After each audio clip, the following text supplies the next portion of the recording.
여러분 2002년 월드컵을 기억하시는 분들이 많으실 텐데요.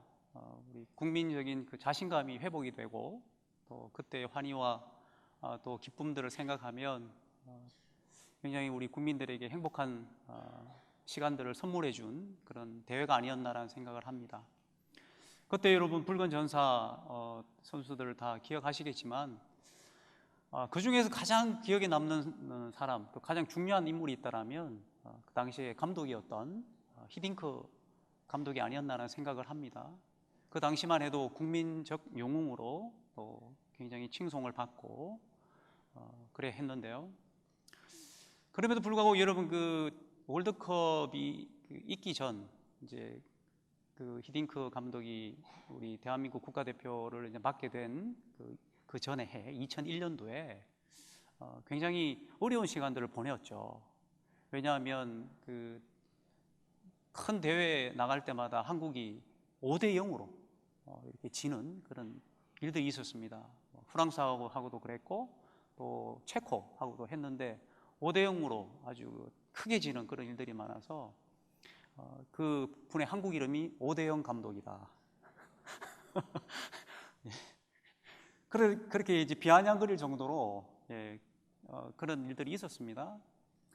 근데 그분은 참 여론도 좋지 않고 뭐 감독을 그만두게 해야 된다 만나 이런 이야기들이 있었음에도 불구하고 이런 이야기를 하셨습니다.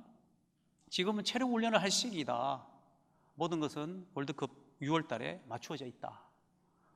잘 믿지 않았지만 그분은 무엇인가 그런 자신감이 있었습니다. 그리고 또 하나는 16강에 올라가면 항상 그 다음을 향해 전진할 것이다. 전진하고 또 전진해서 4강까지 올라간 쾌거를 이룬 것이죠. 저는 국가적인 이런 자신감을 심어준 데에는 오대영 감독의 큰 역할이 있었지 않았는가 라는 생각을 해봅니다. 한 사람의 자신감, 그것이 얼마나 중요한가를 생각하게 하는데요. 제가 여러분들에게 질문 드리고 싶은 것은 진정으로 내가 예수 그리스도를 믿는 그리스도인으로서 영적인 자부심, 영적 자신감이 있으십니까?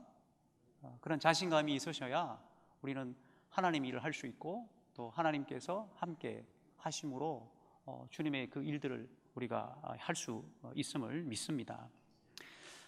우리가 읽은 본문 사무엘상 13장의 말씀에 보면 그 이스라엘의 초대 왕이 이제 사울인데요. 이 사울에게 위기가 찾아옵니다. 어떤 위기냐면 그 사울 왕의 아들이 요나단이라고 하는 아들이 있었습니다. 그 요나단이 그 게바에 위치하고 있는 블레셋 수비대를 공격하게 합니다. 이 게바는 원래 그 베냐민 땅이었기 때문에 사실은 그 블레셋의 그 속국이었던 이스라엘, 당시에는 그 문화적으로 경제적으로 블레셋의 그 속국 개념으로 이스라엘이 있었습니다.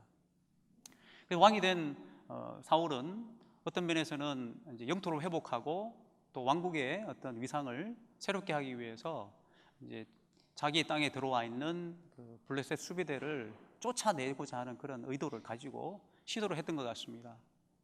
그런데 문제는 그 이렇게 국지전으로 시작했던 이 전쟁이 아주 전면전으로 확대가 되는 그런 양상이 되고 만 것이죠. 블레셋 입장에서는 어쨌든 자기들을 건드렸기 때문에 이제 많은 군대를 동원해서 이스라엘을 완전히 또 새롭게 그 박살을 내기 위해서 전면전을 치르게 되었습니다. 그래서 이 블레셋은 믹마스라고 하는 곳에서 그 병거 3만, 마병 6천, 그리고 수도 셀 수 없는 그 많은 병사들을 동원해서 무장을 하였습니다. 당시 이스라엘은 어느 정도의 군사력이 있었냐면 상비군으로 3,000명 정도의 인원이 있었고요. 그것도 두 대로 나누어서 사울 왕이 한 2,000명을 믹마스와 베델산에 두었고 그 아들 요나단이 기브아라고 하는 곳에서 한 1,000명 정도를 두고 블레셋과 대치를 하고 있었습니다. 그리고 이스라엘은 변변히 가지고 있는 무기도 없었다라고 하는 것이죠. 당시 철기 문명이 우세했었는데 블레셋에게 있었던 이 그 철로 만든 무기들이 이스라엘에는 사울 왕과 요나단에게밖에 없었다라고 하는 사실입니다. 그렇게 했을 때 사울은 이런 전면전을 치러야 되는 상황에서 이제 길갈이라고 하는 곳에서 이스라엘 백성들을 소집하게 됩니다. 자, 이제 모여서 이제 전면전을 치러야 된다. 함께 모여라 해서 소집 명령을 내렸겠죠. 이스라엘 백성들이 모였습니다. 그런데 이스라엘 백성들의 태도가 아주 지리멸렬하는 그런 반응을 보였던 것입니다. 너무나 그 블레셋 군대가 강성했기 때문에 이스라엘 백성들 입장에서는 어쨌든 이 위기 상황을 피하기 위해서 많은 사람들이 왔다가 다 도망가고 숨어버리고 아주 어려운 상황이 되고 만 것이죠. 사실 위기가 되면 그 사람들의 본색이 나타나지 않습니까? 평소 때는 뭐 이렇게 점잖게 있다가도 이제 위기 상황이 되면 이제 그 사람의 성격이 어떠한지 나타나게 되는데, 이스라엘도 마찬가지였던 것 같습니다. 생각지 못한 그 위기 상황에서 그들이 매우 두려워하고 조급했던 것을 볼 수가 있습니다.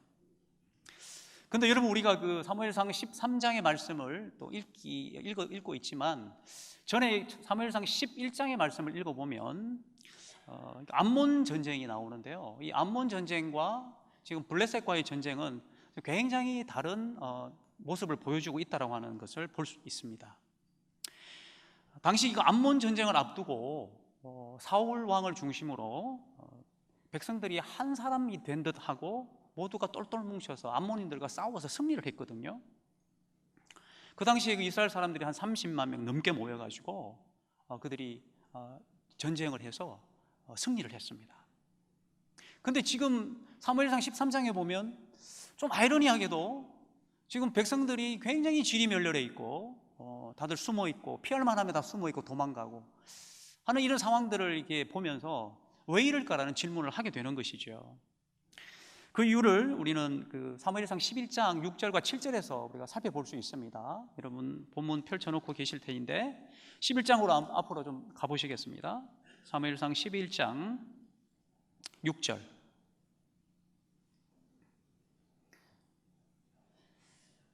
제가 말씀 보겠습니다. 사울이 이 말을 들을 때에 하나님의 영에게 크게 감동되매 그의 노가 크게 일어나. 7절 같이 읽겠습니다. 한겨레의 소를 잡아 각을 뜨고 전령들의 손으로 그것을 이스라엘 모든 지역에 두루 보내어 이르되 누구든지 나와서 사울과 사무엘을 따르지 아니하면 그의 소들도 이와 같이 하리라 하였더니 여호와의 두려움이 백성에게 임하매 그들이 한 사람같이 나온지라. 아멘. 암몬의 전투를 앞두고 사울에게 무엇이 임했다고요? 여호와의 영이 임한 것입니다. 여호와의 영이 감동하니까 이스라엘 백성들조차도 한 마음이 되는 거죠. 암몬에 대한 두려움이 아니라 하나님께서 그들에게 두려운 마음을 주시되 여호와를 두려워하는 마음을 주신 것 같아요. 그래서 그들이 하나님 앞에서 우리가 분열이 일어나서 함께 싸우자라는 그런 의기충천한 그런 결과를 보여주고 있는 것입니다. 이처럼 이런 암몬과 블레셋과의 이 전투의 큰 차이는 바로 이런 하나님이 함께 하시느냐 함께 하시지 않느냐라는 분명한 근거를 오늘 말씀을 통하여서 볼 수 있는 것입니다. 우리는 세상을 살아가면서 부닥치는 여러 문제들, 또 때로는 세상의 또 수치와 또 재물, 양, 그리고 관계, 인간관계 등을 우리가 보면서 우리 마음들이 참 빼앗길 때가 많이 있습니다. 그러나 중요한 것은 그런 상황 속에서도 하나님이 나와 함께 하신다라고 하는 그 영적 자신감, 그것이 필요한 줄 믿습니다. 그것으로 무장해야 우리는 어떤 상황 속에서도 그것을 넉넉히 이길 수 있게 되는 것입니다. 여러분 운전을 하다 보면 여러분 사고들이 많이 있는데요. 사고가 가장 많이 나는 경우가 어떤 경우냐면 전방을 제대로 보지 않기 때문에 난다고 합니다. 그래서 운전자의 사고 가운데 70% 정도가 전방 주시 태만이라고 하네요. 전방을 보지 않으면 뭘 할까요? 여러분은 뭐 하십니까? 뭐 스마트폰을 본다거나, 그렇죠? 문자를 보내거나, 또 때로는 그 DMB 신청을 요즘에는 안 되죠. 뭐 한다거나, 또 지나가는 경치를 본다거나 사람을 본다거나 이렇게 하다 보면 그 태만해서 사고가 날 수가 있습니다. 자, 사고가 나지 않으려면 어떻게 해야 되죠? 전방을 제대로 잘 봐야죠. 태만하지 않게. 우리 신앙의 원리도 마찬가지입니다. 그래서 히브리서 기자는 우리를 온전케 하시는 이 믿음의 주 예수 그리스도를 어떻게 하자? 바라보라. 그 주님을 우리가 바라보지 않으면 이런 많은 주변의 어려움으로 인하여서 우리가 낙심하고 넘어질 수 있게 되는 것이죠. 그래서 제가 앞서 계속 말씀드리는 우리 영적 자신감이 어디서부터 오느냐? 주님이 우리와 함께 한다라고 하는 또 주님을 우리가 바라보는 그런 영적 태도에서부터 우리의 삶은 계속되어질 수 있다고 하는 점을 여러분 기억할 수 있기를 바랍니다. 여러분, 그런 점에서 블레셋과의 싸움을 앞두고 있는 사울에게 참 피치 못한 아주 어려움이 있었습니다. 여기에 대하여서 사울이 어떻게 반응하는지를 우리가 통하여서 우리가 교훈을 배워야 하겠습니다. 첫 번째는 여러분, 영적 지도자였던 사무엘이 길갈에 소집해 놓은 병사들은 지금 우왕좌왕하고 있는데 사무엘이 나타나지 않는다는 것이었습니다. 사무엘상 10장에 보면 사무엘이 사울에게 이렇게 이야기를 합니다. 국가적인 어려움이 있을 때 길갈에 모여라. 그럼 내가 7일 안에 내가 너한테 갈 테니까, 그리고 너에게 하나님이 너에게 무엇을 말씀하시는지 내가 전할 터이니까 기다려라. 이렇게 이야기를 했단 말이죠. 그러니까 길갈에 모여서 며칠을 기다렸을까요? 7일을 기다렸습니다. 그런데 사무엘은 오지 않았어요. 두 번째는 이제 모였던 군대가 흩어지기 시작을 합니다. 갔다나 여러분 숨어 있을 곳이 없어서 숨어 들어가는 그 백성들을 더 이상 붙잡고 있을 수 없었던 거죠. 당시에 2,000명을 데리고 있었던 상비군 2,000명을 데리고 있었던 사울 왕도 실제로 블레셋과 전투를 하려 했을 때 600명 정도밖에 남아있지 않았습니다. 나머지 3분의 2는 다 도망가고 만 거예요.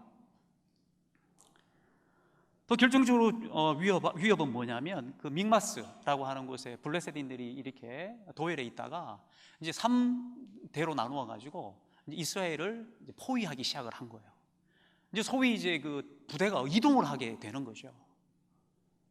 주둔지에서 이게 부대가 이동한다는 것은 이게 전투에 들어간다는 거니까 사울 왕 입장에서는 굉장히 이제 두려움이 이제 올 수밖에 없는 것이었습니다. 그런 점에서 이 사울은 자신이 해서는 안 될 일을 한 것이죠. 사무엘이 와서 하나님 앞에 번제와 화목 제물을 드리고 하나님 앞에 은혜를 구하는 그런 절차가 필요했는데 사무엘이 오지 않고 백성은 떠나가고 또 블레셋은 움직이기 시작을 하니까 어떻게 하겠습니까? 여러분이라면 어떻게 하시겠어요? 제사를 했을까요? 안 했을까요? 했을 것 같습니까? 사울은 했죠. 그 기록이 13장 12절 같이 다시 돌아가 보겠습니다. 12절의 말씀입니다. 이에 내가 이르기를 블레셋 사람들이 나를 치러 길갈로 내려오겠거늘 내가 여호와께 은혜를 간구하지 못하였다 하고 부득이하여 번제를 드렸나이다 하니라. 13절 같이 읽어보겠습니다. 사무엘이 사울에게 이르되 왕이 망령되이 행하였도다. 왕이 왕의 하나님 여호와께서 왕에게 내리신 명령을 지키지 아니하였도다. 그리하였더라면 여호와께서 이스라엘 위에 왕의 나라를 영원히 세우셨을 것이거늘. 자, 여러분, 한 가지 여기에 좀 질문을 할 수 있습니다. 왜냐하면 과연 사울이 이런 아주 현실적인 상황 속에서 하나님 앞 제사 드린 것이 정말 자신의 왕위를 박탈당할 만큼 정말 심각한 문제였는가에 대한 질문을 할 수가 있습니다. 물론 사울은 이것을 망령되이 행했다라고 이야기를 하는 것이죠. 참 어리석었다, 바보같이 놀았다라고 그런 의미로 이야기를 한 것입니다. 그런데 여러분, 우리가 성경을 아시는 분들은 가만히 생각해 보면 사실 여러분, 솔로몬이 왕이 되고 난 뒤에 1,000번제 했습니까? 안 했습니까? 1,000번제 드렸습니다. 왕으로서. 그거는 물론 이제 평시기 때문에 그렇다, 평상시기 때문에 그렇다, 위기 때 다윗 왕도 물론 왕이 되기 전이지만 자신의 식솔들과 함께 여러분 제사장들이 제사장날 먹을 수 있는 진설병을 먹었습니까? 안 먹었습니까? 먹었습니다. 그거는 하나님의 말씀에 어긋나는 것이었습니다. 사실은 물론 아주 위기의 상황이었죠. 배가 고프고 절박한 상황이었으니까. 이런저런 점을 우리가 고려해 볼 때 과연 사무엘이 사울에게 이렇게 이야기한 것이 정말 합리적이었을까라는 질문을 성경을 읽으면서 할 수 있습니다. 자, 여러분, 사무엘이 이런 이야기를 하고 난 뒤에 사울을 떠나서 기부하라고 하는 곳으로 돌아갑니다. 저도 이것이 이제 좀 이해가 안 돼요. 왜냐하면 지금 위험한 상황 속에서 영적 지도자인 사무엘이 사울과 이렇게 서로 다투고 난 뒤에 당신 왕국 끝! 그러고 난 뒤에 자기도 가거든요. 그냥 길갈에서부터 기부하러 가버립니다. 그러면 이거는 나라가 위기 상황에 한 사람에도 힘을 더 보태야 되는데 사무엘도 그냥 가버려요. 전쟁은 누가 합니까? 남아있는 백성들이 지금 할 수밖에 없는 그런 상황입니다. 자, 제가 한번 물어보겠습니다. 여러분, 이런 상황 속에서 이스라엘과 블레셋과의 전쟁에서 이스라엘이 이겼을까요? 졌을까요? 이겼을까요? 졌을까요? 예, 뭐 이기거나 말거나 내가 뭔 상관이 있습니까? 라고 생각하는 반응들이신 것 같습니다. 뭐 그게 나랑 무슨 상관이야? 이겼습니다, 여러분. 이상하지 않습니까? 이 망령되게 행했던 제사라면 하나님께서 그냥 음벌 내리셔가지고 이스라엘 전쟁이 지게 했어야 되는데 이겼습니다. 어떻게 이겼는지 그 원인을 한번 찾아보겠습니다. 사무엘상 14장 6절 한번 보시겠습니까? 14장 6절입니다. 요나단이 자기 무기를 든 소년에게 이르되 우리가 이 할례 받지 않은 자들에게로 건너가자. 여호와께서 우리를 위하여 일하실까 하노라. 여호와의 구원은 사람이 많고 적음에 달리지 아니하였느니라. 7절 같이 봅니다. 무기를 든 자가 그에게 이르되 당신의 마음에 있는 대로 다 행하여 앞서 가소서. 내가 당신과 마음을 같이하여 따르리이다. 여러분, 이러한 또 놀라운 감동의 여러분 드라마가 있습니까? 여러분, 요나단이, 사울의 아들이었던 요나단이 놀라운 고백을 합니다. 하나님이 우리를 위해 일하실 것인데 전쟁은 사람의 수가 많고 적음에 있지 않다. 하나님께서 우리를 위하여서 일하신다라면 우리에게 승리를 주실 것이다. 그러니까 여러분, 그렇게 겁이 많던 이스라엘 백성들이 어떻게 합니까? 당신이 하는 대로 행하소서, 우리가 따르겠습니다. 여러분, 이처럼 영적인 비전은 놀라운 것입니다. 사람의 마음을 움직이는 것이고요, 이렇게 하나님께서 일하신다는 사실을 직접 보게 만드는 것입니다. 사울과 사무엘은 어떻게 했던 여러분 영적으로 서로 간에 그러한 갈등이 있었지만 이스라엘 백성들은 아랑곳하지 아니하고 요나단의 리더십을 통하여서 이스라엘이 승리한 줄 믿습니다.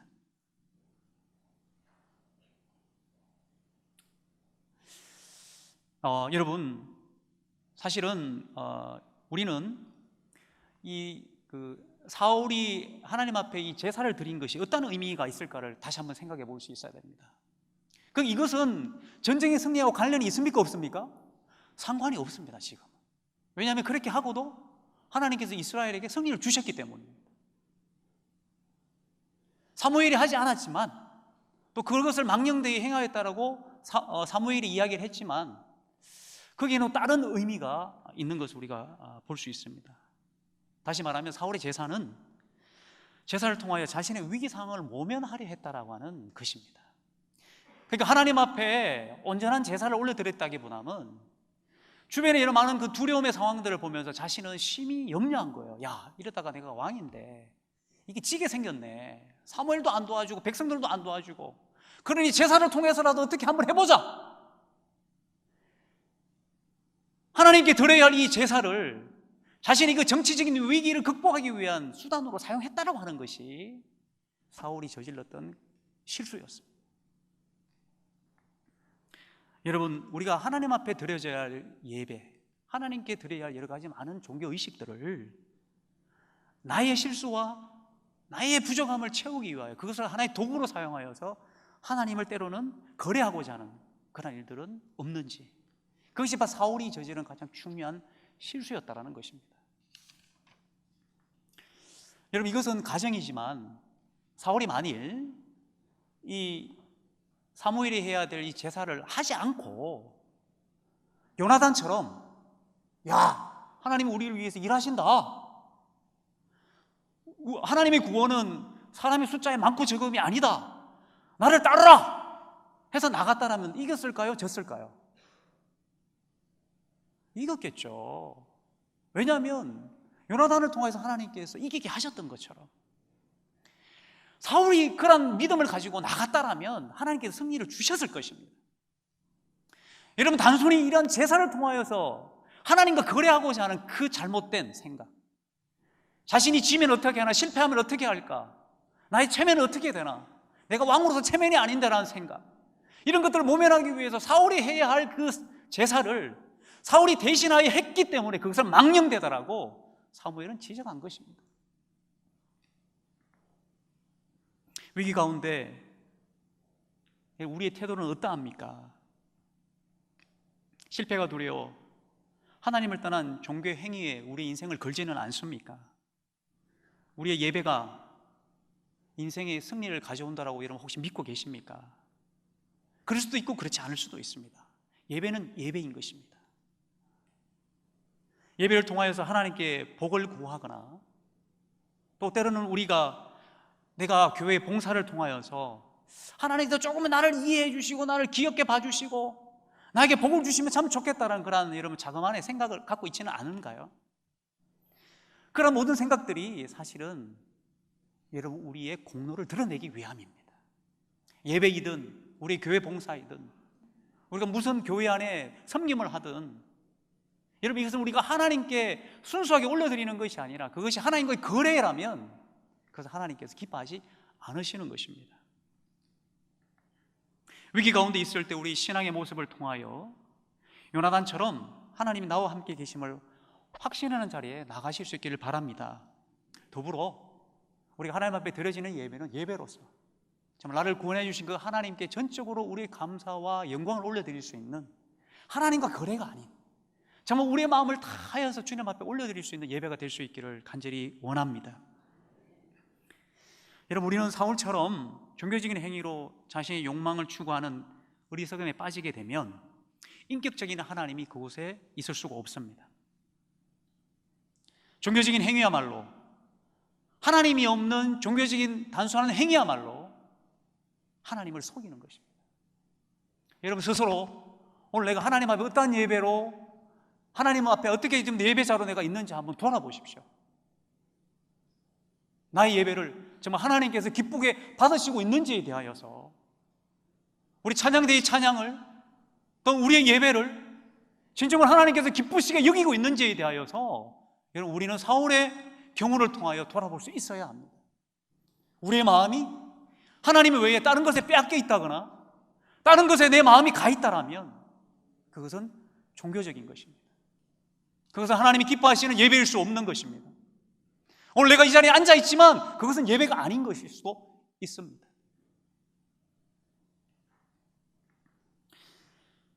그런 점에서 이사야 1장 11절의 말씀에 보면 하나님이 없는 예배가 얼마든지 가능한지 보여주고 있습니다. 제가 말씀 읽어보겠습니다. 여호와께서 말씀하시되 너희의 무수한 재물이 내게 무엇이 유익하뇨?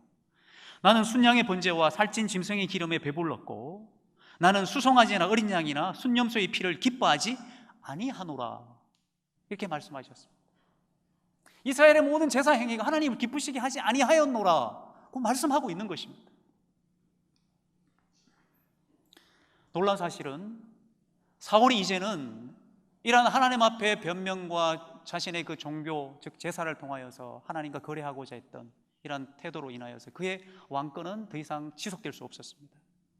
그리고 하나님이 구하시는 사람, 하나님이 원하는 사람, 그 한 사람을 이미 세웠노라고 말씀하고 있습니다. 이미 사울의 이러한 모습은 이 제사를 통해서 나타난 것이 아니라 이전부터 그의 불신앙은 계속해서 이어져 왔던 것을 우리가 알 수 있는 것입니다. 여러분 그 사실을 오늘 13장 사무엘상 13장 14절에서 우리 한번 확인해 보시겠습니다. 지금은 왕의 나라가 길지 못할 것이라 여호와께서 왕에게 명령하신 바를 왕이 지키지 아니하였으므로 여호와께서 그의 마음에 맞는 사람을 구하여 여호와께서 그를 그의 백성의 지도자로 삼으셨느니라 하고. 여러분 그렇습니다. 하나님을 이용하고자 하거나 또 그 예배를 통하여서나 제사를 통하여서 하나님과 거래하고자 하는 그런 사람 하나님이 싫어하십니다. 그래서 하나님의 마음에 합한 자를 사울을 대신하여 찾으신 것입니다. 여러분 이런 상황 속에서 사울이 행했던 행동은 더욱더 과간입니다. 사무엘상 15장에 보면 그는 더 큰 실수를 하죠. 이제는 아말렉과의 전투를 앞두고 있습니다. 사무엘이 그에게 신신당부를 합니다. 잘 들으십시오. 아말렉과의 전쟁에서는 그 아말렉이 가진 모든 소유를 다 진멸해야 됩니다. 살아있는 모든 것들을 다 진멸시키십시오. 어린 생명까지도 그리고 짐승들까지도 다 진멸해야 됩니다. 여러분 그런데 아말렉과의 그 승리 이후에 사무엘이 그 지휘소를 찾아왔습니다. 그런데 여러분 다른 곳에서 그 짐승 소리가 나는 거예요. 양의 소리, 소의 소리가 우는 것입니다. 소의 소리가 들리는 것입니다. 사울이 물어보니까 사울이 이렇게 또 변명을 합니다. 사사여, 백성들이 이 중에 아말렉들이 가지고 있는 것 가운데 가장 좋은 것으로 하나님께 제사하기 위하여서 가져온 것입니다. 이해해 주십시오라고 이야기를 하죠. 제사하기 위하여서. 그게 핑계거리는 제사였습니다. 자신이 하나님 말씀에 불순종했다라고 하는 사실은 말하지 않고 하나님 앞에 제사하기 위하여서 그렇게 가져온 것입니다. 백성들에게 또 여러분 구실을 찾고 있습니다. 여러분, 사울은 그러했습니다. 변명으로 일관을 했고요. 그는 이미 하나님의 말씀을 버린 자였습니다. 그 점을 여러분 사무엘상 15장에서 말씀하고 있는데요, 우리 같이 한번 찾아보겠습니다. 사무엘상 15장 22절입니다. 사무엘상 15장 22절. 사무엘이 이르되 여호와께서 번제와 다른 제사를 그의 목소리를 청종하는 것을 좋아하심 같이 좋아하시겠나이까. 순종이 제사보다 낫고 듣는 것이 순양의 기름보다 나으니. 자, 23절 같이 보겠습니다. 이는 거역하는 것은 점치는 죄와 같고 완고한 것은 사신 우상에게 절하는 죄와 같음이라. 왕이 여호와의 말씀을 버렸으므로 여호와께서도 왕을 버려 왕이 되지 못하게 하셨나이다 하니. 여러분, 우리가 제사하기 앞서 무엇을 해야 됩니까? 듣는 것입니다. 우리가 하나님 앞에 좋은 것을 드리기보다 순종하는 것입니다. 하나님 말씀 앞에 순종하고 그 말씀을 듣고 하나님의 그 마음이 무엇인지, 하나님께서 원하시는 것이 무엇인지 그 마음으로 여러분, 우리는 예배 자리에 나와 있어야 하는 것입니다.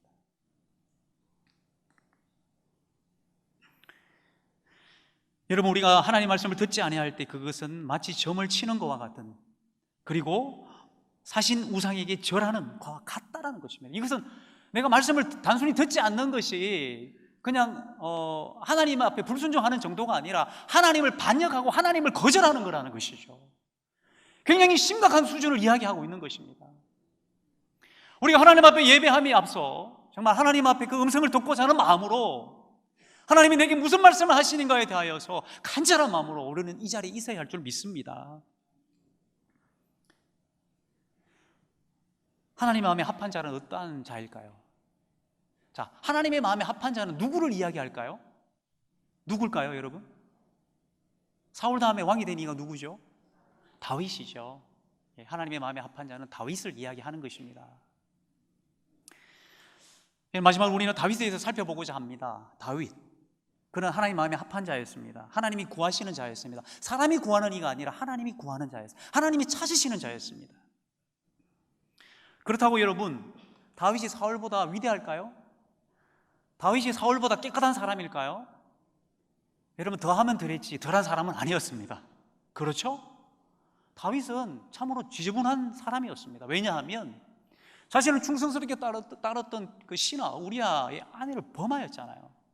그리고 자신의 그 신하인 우리아조차도 전쟁터에 깊이 넣어서 죽게 만듭니다. 이런 끔찍한 일을 행한 사람이 여러분 다윗이었다란 말이죠. 여러분, 그렇게 시간이 흘렀습니다.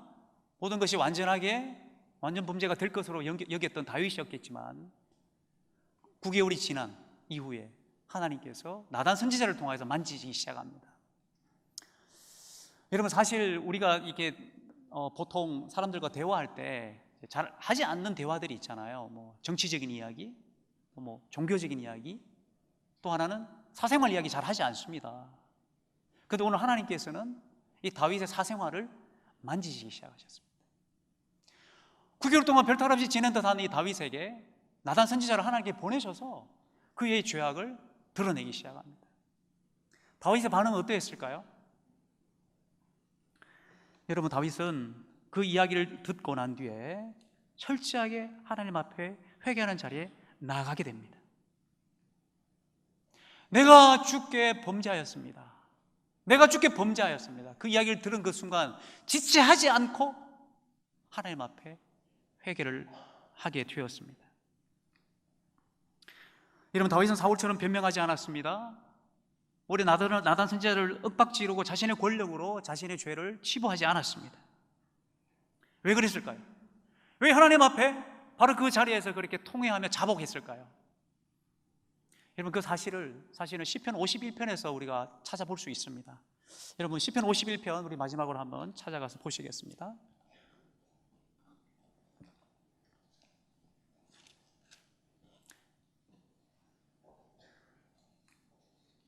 시편 51편 10절. 하나님이여 내 속에 정한 마음을 창조하시고 내 안에 정직한 영을 새롭게 하소서. 11절. 나를 주 앞에서 쫓아내지 마시며 주의 성령을 내게서 거두지 마소서. 12절 같이 보겠습니다. 주의 구원의 즐거움을 내게 회복시켜 주시고 자원하는 심령을 주사 나를 붙드소서. 여러분, 다윗은 9개월 동안 엄청나게 괴로웠습니다. 내 죄악이 내 앞에 있습니다라고 고백을 하고 있습니다. 그리고 구원의 즐거움을 잊어버려서 구원의 즐거움을 회복시켜 달라고 그렇게 기도하고 있습니다. 다윗 자신도 얼마나 괴로웠으면 자신의 고통스러운 시간을 그렇게 고백하고 있는 걸까요? 그리고 다윗은 또 그렇게 고백합니다. 성령을 내게서 거두지 마옵소서. 성령을 내게서 거두지 마옵소서. 다윗은 사울의 몰락을 지켜본 사람입니다. 처음에는 여러분, 암몬과의 전쟁에서 여러분 여호와의 영이 임하여서 얼마나 열심히 싸웠습니까? 그 이후에 사울은 몰락하기 시작합니다. 여호와의 신이 떠났고요, 그게 악한 신이 임하였습니다. 그런 아말렉과의 전투에서도, 블레셋과의 전투에서도, 자신과의 싸움에서도 진자였습니다. 여러분, 하나님의 영이 떠나면 그렇게 되는 것입니다. 하나님의 영이 없으면 우리 자신은 스스로 몰락할 수밖에 없는 것입니다. 여러분, 어떤 정신병원에서 환자를 퇴원시키기 위한 여부를 놓고 다음과 같은 시도를 했다고 합니다. 수도꼭지를 털어놓고 그 물이 넘치는 그 바닥에 대걸레로 물을 훔치게 한 것입니다. 퇴원할 사람은 어떻게 했을까요? 열심히 바닥만 닦았을까요? 뭐부터 했을까요? 수도꼭지를 잠궈야죠. 그러네, 수도꼭지를 잠그지 않고 계속 하루 종일 여러분 걸레질을 하면 퇴원을 했을까요? 못했을까요? 퇴원할 수 없죠. 여러분, 근본적으로 여러분, 우리의 문제가 무엇입니까? 우리가 하나님 앞에 우리 자신의 모습을 살펴볼 수 있어야 합니다. 다윗과 같은 여러분 그런 큰 죄악을 우리가 저지르지 않았다고 할지라도 내가 정말 내 안에 이 구원의 기쁨을 가지고 살아가고 있는가? 정말 내 안에 성령님의 계심에 대하여서 정말 존중하고 정말 귀하게 여기고 있는가? 주님이 나와 함께 일하시고 있는가? 나의 위기 상황 가운데 하나님을 찾고 있는가? 이런 등등의 질문을 여러분 우리 스스로에게 던질 수 있어야 하는 것입니다. 다윗은 문제의 근원을 파악하고 그것을 새롭게 하여 달라고 기도하고 있습니다. 그것이 다윗이 하나님 앞에 참으로 합한 자의 모습이었습니다. 마지막으로 시편 51편 17절의 말씀 함께 읽겠습니다. 다 같이 시작. 하나님께서 구하시는 제사는 상한 심령이라. 하나님이여 상하고 통회하는 마음을 주께서 멸시하지 아니하시리이다.